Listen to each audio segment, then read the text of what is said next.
And on we'll go.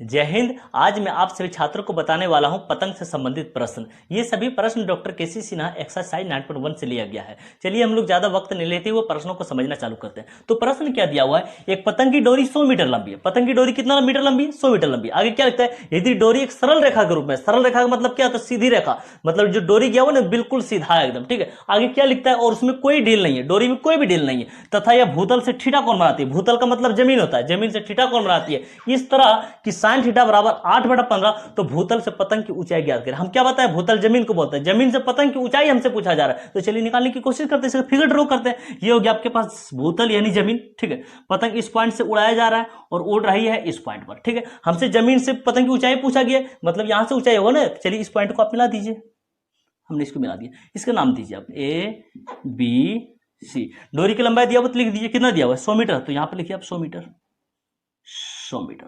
और क्या बोला, भूतल से थीटा कोण बनाती है, लिखा हुआ ना, भूतल से थीटा कोण बनाती है। भूतल यानी जमीन से, जमीन से भी डोरी जा रही थी, यहां पर थीटा कोण बनाती है, लिखिए थीटा।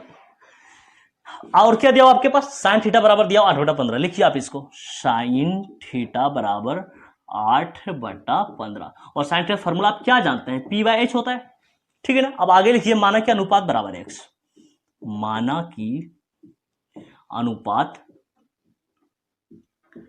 बराबर x, ठीक है। तो P बराबर कितना हो जाएगा, 8x हो जाएगा। लिखिए P बराबर 8x। H बराबर कितना हो जाएगा, 15x। लिखिए H बराबर हो जाएगा 15x, ठीक है। समझ पा रहे हैं, थीटा है ना, तो थीटा से हम लोग देखेंगे, जब थीटा से देखेंगे ये हो जाएगा P और ये हो जाएगा H। और PH का मान हमारे पास दिया हुआ है, P का मान कितना दिया हुआ है, 8x। जब थीटा से देखेंगे ये हो गया ना P, तो P को आप लिख दिए तुरंत 8x।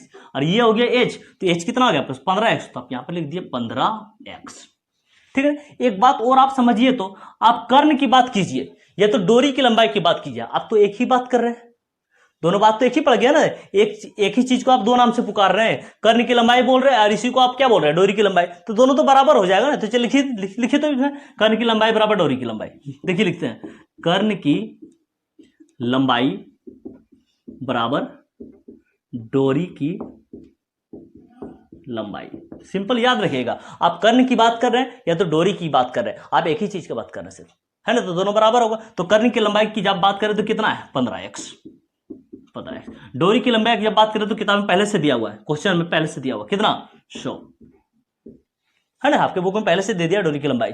तो कर्ण की लंबाई तो इसके अनुसार ले लीजिए, तो sin थीटा जो दिया हुआ था आपके पास P/H, ठीक है। तो चलिए आगे बढ़ते हैं। तो x बराबर हो जाएगा 100 गुना में 15 है नहीं, भाग में 15 कर दीजिए, ठीक है। तो कितना, इसको कट लगा सकते हैं ना। चलिए कट लगा दिए, 5 से 5 दिया 15, ठीक है। 5 दूनी 10, 0। तो x बराबर कितना निकल कर आया आपके पास, 20/3, ठीक है। आपसे तो पतंग की ऊंचाई पूछा है, पतंग की ऊंचाई तो ये वाला हिस्सा हो गया आपके पास AB, है ना। AB निकालना है आपको, ठीक है। AB बराबर फिलहाल आपके पास कितना दिया हुआ है, 8x दिया हुआ है, 8x लिखिए, ठीक है। 8 के 8 रहने दी, यहाँ पर गुना रहता है बीच में, तो गुना लीजिए। x का मान कितना निकाल रखे आप, 20/3, तो यहाँ पर आप लिखिए 20/3, ठीक है। चलिए इसको गुना कर लीजिए, कितना हो जाएगा, 8 दूनी 16 यानी 160/3। 160 को जब 3 से भाग दीजिएगा तो आपके पास आएगा 53.33 मीटर लगभग। तो भूतल से जमीन की ऊंचाई कितना निकाले आप, 53.33 मीटर, ठीक है ना। ये होगी आपका परफेक्ट आंसर, क्लियर। चलिए हम लोग अगला प्रश्न समझते हैं। प्रश्न क्या दिया हुआ है, एक पतंग और धरती पर के एक बिंदु के बीच डोरी की लंबाई 85 मीटर है। यदि डोरी जमीन से थीटा कोण बनाती है इस प्रकार की tan थीटा बराबर 15/8, तो पतंग की ऊंचाई बताइए। हमसे पतंग की ऊंचाई पूछा गया, चलिए निकालते हैं। इसलिए फिगर ड्रॉ करते हैं। ये हो गया आपके पास जमीन, ठीक है। पतंग यहां से उड़ा रहे हैं तो पतंग उड़ेगा तिरछा, ठीक है। यह मानते हुए कि पतंग की डोरी जो है ना उसमें कोई ढील नहीं है, ठीक है। पतंग की ऊंचाई पूछा गया, तो ऊंचाई तो हमें यहां से देखना पड़ेगा ना, जमीन से कितना ऊंचाई पर यहां पर पतंग उड़ रही है। पतंग तो यहां से उड़ाया जा रहा है, उड़ेगी इस पॉइंट पर, और हमें देखना है यहां से जमीन से कितना ऊंचाई पर उड़ रही है। तो चलिए ये वाला पॉइंट को आप मिला दीजिए, चलिए इसको हमने मिला दिया है, ठीक है ना। डोरी की लंबाई दिया हुआ, देखिए कितना दिया हुआ, 85 मीटर। तो यहां पर हम लोग 85 मीटर लिख देते हैं, 85 मीटर, ठीक है। और क्या दिया, यह डोरी जमीन से थीटा कोण बनाती है। जब डोरी जा रही थी ये जमीन से थीटा कोण बना रही है, ठीक है। आगे क्या बोलता है, इस प्रकार की tan थीटा बराबर 15/8, तो पतंग की ऊंचाई बताइए। हमसे पतंग की ऊंचाई पूछ रहे हैं ना, तो पतंग की ऊंचाई बताने की कोशिश करते हैं। चलिए इसका नाम दे दीजिए पहले, बी सी। पतंग की ऊंचाई आपके पास क्या हो जाएगा, ये ए बी हो जाएगा, है ना। यही आपको ए बी का मान निकालना पड़ेगा। चलिए निकालने की कोशिश करते हैं। हमारे पास क्या दे रखा है, ये वाला tan थीटा बराबर 15/8। इसको लिखिए किनारे आप, tan थीटा बराबर 15/8। ठीक है। अच्छा, tan थीटा का फॉर्मूला हम लोग क्या जानते हैं, पी बाय बी होता है, तो लिखिए P by B, P by B. अब लिखिए कि माना कि अनुपात बराबर एक्स, माना कि अनुपात बराबर एक्स, तो पी हो जाएगा 15x। लिखिए पी हो जाएगा 15x और बी कितना हो जाएगा, बी हो जाएगा 8x। ठीक है। अब थीटा के पास आ जाइए। जब थीटा से देखेंगे ये हो जाएगा पी और ये हो जाएगा बी, है ना। ये हो जाएगा पी और ये हो जाएगा बी। देखिए तो पी कितना दिया हुआ है 15x, चलिए 15x लिखिए यहाँ पर, और बी कितना दिया हुआ 8x, तो यहाँ पर लिखिए आप 8x। अब हम लोग क्या देख पा रहे हैं कि सर आप आधार को दिखा रहे हैं एक्स के रूप में और लंब को दिखा रहे हैं एक्स के रूप में, तो क्यों ना कर्ण को भी एक्स के रूप में दिखा दें। तो चलिए कर्ण को एक्स के रूप में दिखाने की कोशिश करते हैं। कर्ण इसमें क्या हो गया, एसी। चलिए एसी बराबर रूट अंडर, हम लोग कर्ण निकाल रहे हैं ना, तो कर्ण बराबर क्या होगा, लंब स्क्वायर जोड़ आधार स्क्वायर, यानी ए बी स्क्वायर जोड़ बी सी स्क्वायर। लिखिए यहाँ पर A B square plus B C square. चलिए इसे मान लिखिए आप, रूट अंडर ए बी है ना, तो ए बी का मान देखिए तो कितना हो गया, ए बी का मान हो गया 15x, तो यहां पर आप लिखिए 15x का whole square plus B C का मान, बी सी का मान कितना 8x, तो आप लिखिए यहां पर 8x का होल स्क्वायर। 15 का स्क्वायर कितना हो जाएगा 225, लिखिए 225, साथ में x है तो x स्क्वायर हो जाएगा। 8 का स्क्वायर कितना होगा 8 64 और x का स्क्वायर हो जाएगा। जोड़िएगा 225 और 64 होगा 289, 289 x स्क्वायर। 289 का वर्गमूल कितना होता है 17।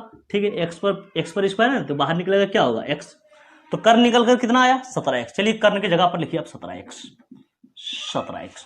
एक चीज आप और समझिए, आप कर्ण की बात करिए या तो लंबाई ये या तो डोरी की लंबाई की बात करिए, दोनों तो एक ही चीज का बात कर रहे हैं। आप एक ही चीज को दो नाम से पुकार रहे हैं, सर इसको कर्ण भी बोल रहे हैं, इसको आप डोरी की लंबाई भी बोल रहे हैं।